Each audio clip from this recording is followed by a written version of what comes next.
What types of strategies do you use within the classroom to minimize behavioral problems? Within the classroom, I use many different strategies. The first one I use is positive reinforcement.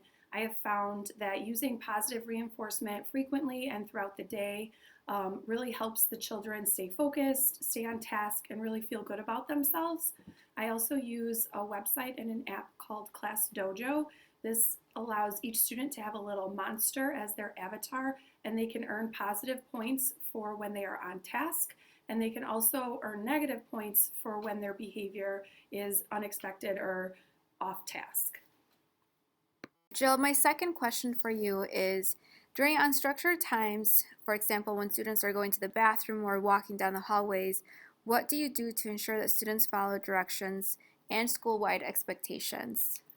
During times like restroom breaks, I like to play quiet hallway games. For example, one game we play is called Quiet Mouse. During this time, when the students are following the hallway expectations, I ask one student to start asking other students a question.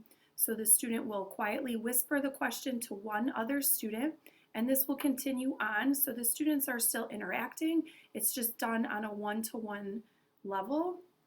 Another game I like to play is a skip counting game. For example, the students will be skip counting by fives from 0 to 60.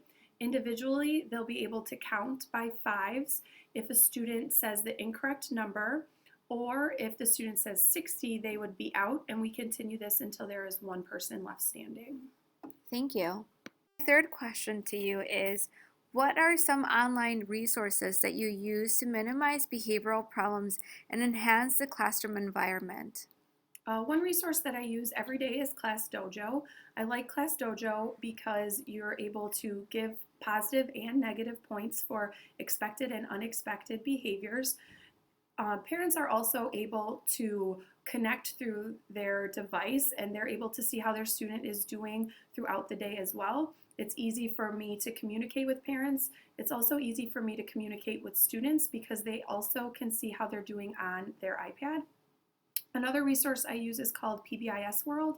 This website allows you to see various different behavior problems within the classroom. It lists characteristics for that behavior. It also has various resources that you can use, such as behavior charts or check-in and check-out charts for those students, and all of those resources are already made. My fourth question to you is I've noticed that your classroom setup is different from a typical classroom. What made you transition to your format? And how do you think it has enhanced social emotional learning in your classroom? Yeah, so this year I decided to take a flexible seating approach within my classroom.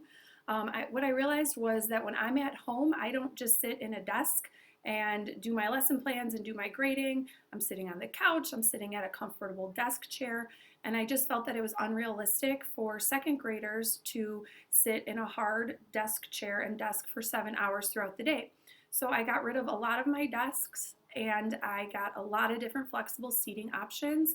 And this has really helped kids just become more comfortable and relaxed throughout the day. It's also allowed them to take on a more responsible role in terms of their learning.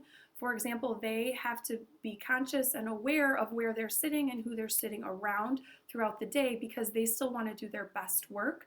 I find that this has helped kids become more flexible, really understand what works well for them and what doesn't, even though they're only in second grade.